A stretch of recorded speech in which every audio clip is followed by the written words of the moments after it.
Today, we want to respond a question that we always get from our customer. Why should I get a warranty contract on my car?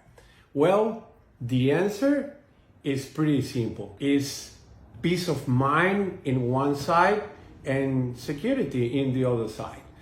I mean, if you have a vehicle that is used and have some miles on it, it's very logical to protect the vehicle if something happens. If the vehicle is brand new, you're gonna have the warranty of the manufacturer.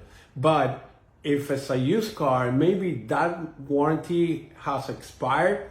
So it's gonna be good to add an extended warranty, a warranty contract to be covered.